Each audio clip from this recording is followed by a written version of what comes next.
স্লাইডে আমরা স্ক্রিনে যেটা দেখতে পাচ্ছি সেটা থেকে আমরা বুঝতে পারছি আজকে আমরা অ্যাটমিক স্ট্রাকচার অর্থাৎ পরমাণুর গঠন নিয়ে আলোচনা করব। এটা ভৌতবিজ্ঞানের মোস্ট ইম্পর্টেন্ট চ্যাপ্টার। আর এই ভিডিওটা আমি ক্লাস 8 এবং 9-এর মেয়েরা যাতে উপকৃত হয় সেই জন্য করার চেষ্টা করেছি। সেই জন্য এই চ্যাপ্টারের বেসিক কনসেপ্টগুলো নিয়ে আমরা এখানে আলোচনা করব।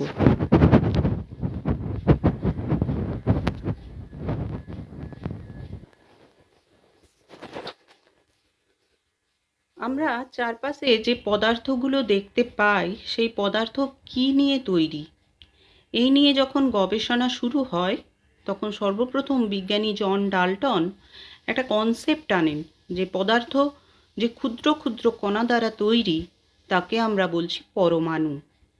তিনি কতকগুলো পরমাণুর বৈশিষ্ট্য দেন, তা থেকে আমরা পরমাণু সম্পর্কে একটা আইডিয়া পেতে পারি এবং তাকে সংজ্ঞায়িত করতে পারি। তিনি বলেছিলেন পরমাণু হলো মৌলিক পদার্থের ক্ষুদ্রতম কণা যাকে ভাঙা যায় না এবং এটি রাসায়নিক বিক্রিয়ায় অংশগ্রহণ করে এবং এর মধ্যেই মৌলের সমস্ত ধর্ম বর্তমান থাকে। তিনি এই পরমাণু সম্পর্কে যে সমস্ত ডেসক্রিপশন দিয়েছিলেন তাকে আমরা ডাল্টনের পরমাণুবাদ নামে জানি। তিনি কি বলেছিলেন? তিনি বলেছিলেন যে মৌলের ক্ষুদ্রতম অবিভাজ্য কণা হলো পরমাণু।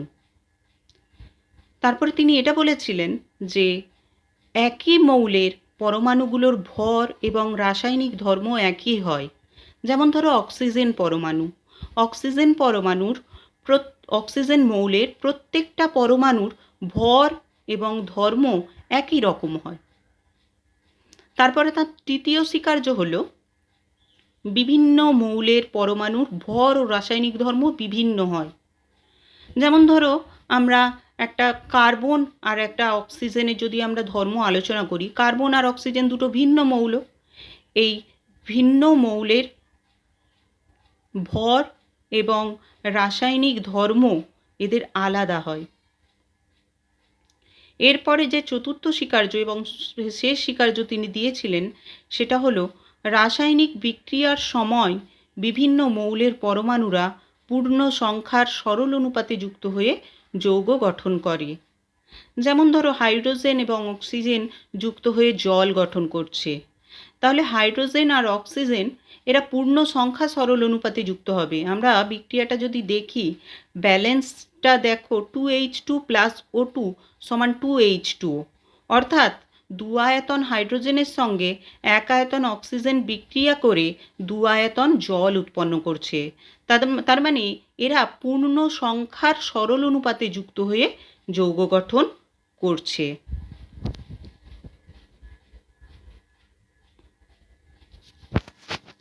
এরপরে আমরা আমাদের যে নেক্সট টপিক সেটা হচ্ছে রাদারফোর্ডের পরমাণু মডেল। রাদারফোর্ডের পরমাণু মডেল জানার আগে আমাদের রাদারফোর্ড কোন পরীক্ষার ভিত্তিতে এই পরমাণু মডেলটা দিয়েছিলেন সেটা একটু আমাদের জানা প্রয়োজন। তো রাদারফোর্ড যে পরীক্ষাটি করেছিলেন সেটাকে আমরা আলফা কণা বিচ্ছুরণ পরীক্ষা নামে জানি।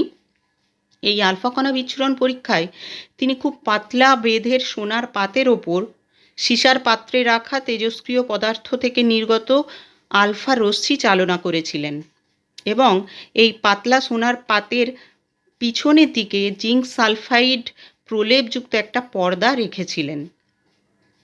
আর গোটা পরীক্ষাটা তিনি একটা বায়ুশূন্য আবদ্ধ নলের মধ্যে ঘটিয়েছিলেন। তিনি এই পরীক্ষাটা ঘটিয়ে কি পর্যবেক্ষণ করেছিলেন?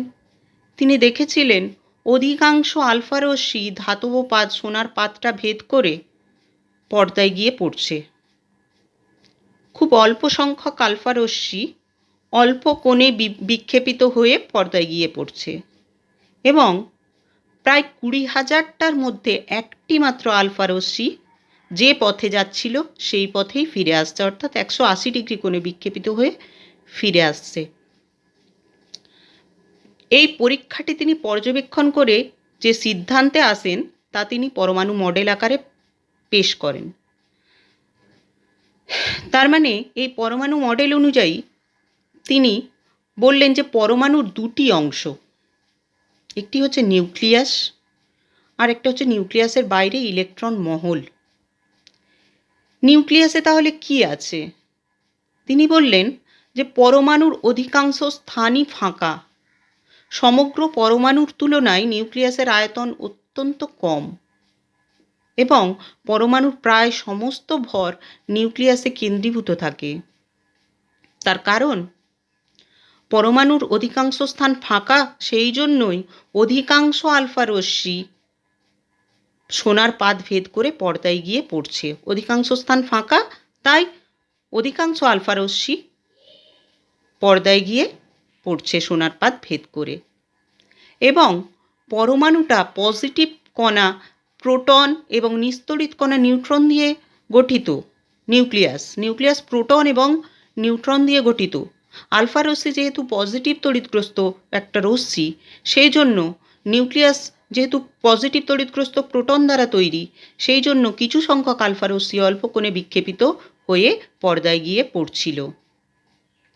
এবং নিউক্লিয়াসের পরমাণু সমস্ত ভর যেহেতু নিউক্লিয়াসে কেন্দ্রীভূত থাকে, তাই ওই যে 20,000টার মধ্যে যে একটা রশ্মি যে পথে যাচ্ছিল সেই পথে ফিরে আসছিল, ওইটা গিয়ে সরাসরি ওই ভরে গিয়ে আঘাত করছিল। সেই জন্য সে যে পথে যাচ্ছিল সেই পথেই সে ফিরে চলে এলো।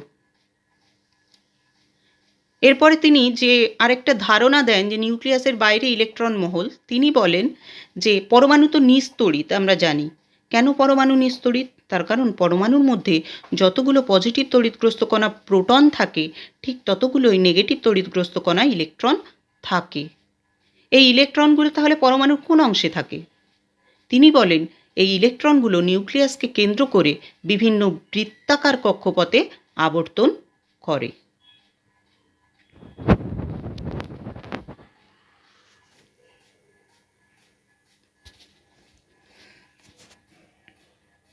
এরপরে আমরা যে পরমাণুর 3টি উপাদান কণা জানতে পারলাম, স্থায়ী উপাদান কণা, সেই উপাদান কণাগুলোর বিভিন্ন ধর্ম নিয়ে আলোচনা করব।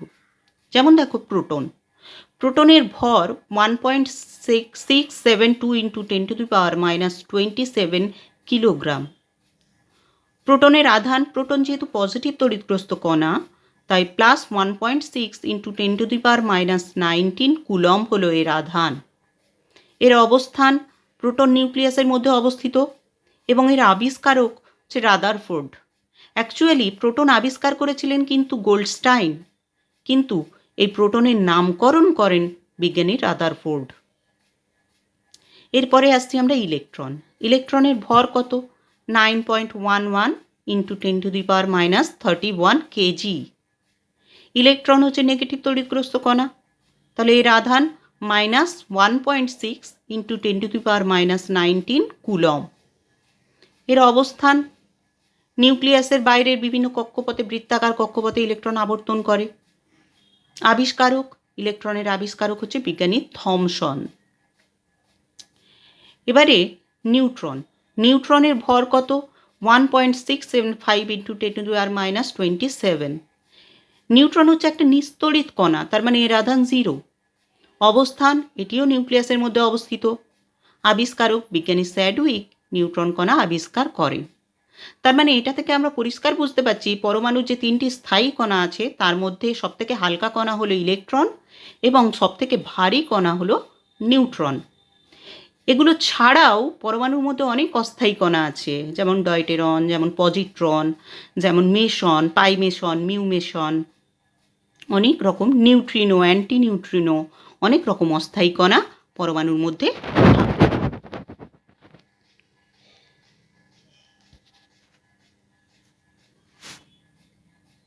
এরপরে আমরা আসছি পরমাণু ক্রমাঙ্ক।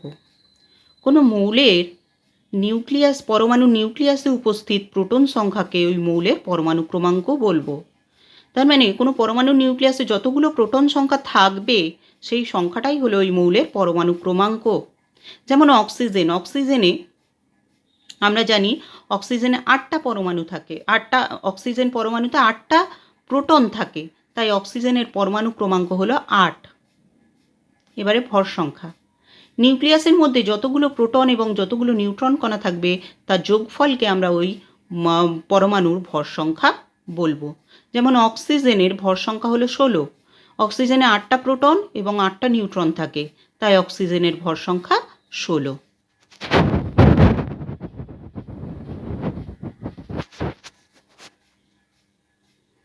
এবারে আমরা আসছি আইসোটোপ। আইসোটোপ কাদেরকে বলবো? যে সমস্ত পরমাণুর প্রোটন সংখ্যা সমান কিন্তু নিউট্রন সংখ্যা আলাদা, তাদের আমরা পরস্পরের আইসোটোপ বলবো। আইসোটোপ কিন্তু একই মৌলের বিভিন্ন পরমাণুর থাকে। যেমন হাইড্রোজেন, হাইড্রোজেনের 3টি আইসোটোপ আছে, H11, H12, H13। অর্থাৎ H11, H12, H13 প্রত্যেকেরই পরমাণু ক্রমাঙ্ক একই, প্রোটন সংখ্যা সমান, কিন্তু ভর সংখ্যা আলাদা। কেন ভর সংখ্যা আলাদা? তার কারণ নিউট্রন সংখ্যা আলাদা। দেখো, H11-এ নিউট্রন সংখ্যা 1 - 1 0, H12-তে নিউট্রন সংখ্যা কত? 2 - 1 মানে 1, আর H13-তে নিউট্রন সংখ্যা 3 - 1 মানে 2। তাহলে প্রোটন সংখ্যা সমান কিন্তু নিউট্রন সংখ্যা আলাদা, তাই এদেরকে আমরা পরস্পরের আইসোটোপ বলি। আইসোবার কি?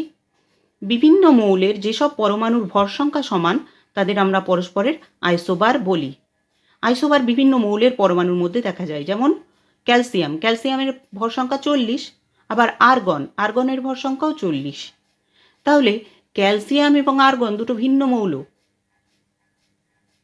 এদের ভর সংখ্যা সমান, তাই এদের পরস্পরের আমরা আইসোবার বলে থাকি। এরপরে আসছি আইসোটোন। আইসোটোন কাদেরকে বলবো আমরা? যেসব পরমাণুর নিউট্রন সংখ্যা একই কিন্তু পারমাণবিক সংখ্যা বিভিন্ন, তাদের আমরা আইসোটোন বলি। যেমন ধরো কার্বন, কার্বন পারমাণবিক সংখ্যা 6, ভর সংখ্যা 13, তার মানে নিউট্রন সংখ্যা কত পেলাম? 7, 13 - 6 তার মানে 7। আবার নাইট্রোজেন 7, 14, পারমাণবিক সংখ্যা 7, ভর সংখ্যা 14, তাহলে নাইট্রোজেনের নিউট্রন সংখ্যা কত পেলাম? 14 - 7 তার মানে 7। তাহলে আমরা দেখতে পাচ্ছি কার্বনেরও নিউট্রন সংখ্যা 7 কিন্তু প্রোটন সংখ্যা 6, আর নাইট্রোজেনেরও নিউট্রন সংখ্যা 7 কিন্তু প্রোটন সংখ্যা 7। তাহলে এদেরকে আমরা পরস্পরের আইসোটোন বলবো। এরপরে আমি তোমাদের জন্য কিছু অ্যাসাইনমেন্ট রেখেছি, সেটা একটু তোমরা বাড়িতে বসে করবে। দেখো, প্রথম যে কাজটা দিয়েছি সেটা হচ্ছে নাইট্রোজেন পরমাণুর গঠন চিত্রসহ বর্ণনা করবে। পরমাণু নিস্তড়িত কেন তার ব্যাখ্যা দেবে, আইসোটোপের উদাহরণ দেবে, আইসোটোনের উদাহরণ দেবে, আইসোবারের উদাহরণ দেবে। আশা করি তোমাদের ভালো লেগেছে ভিডিওটা। Thank you.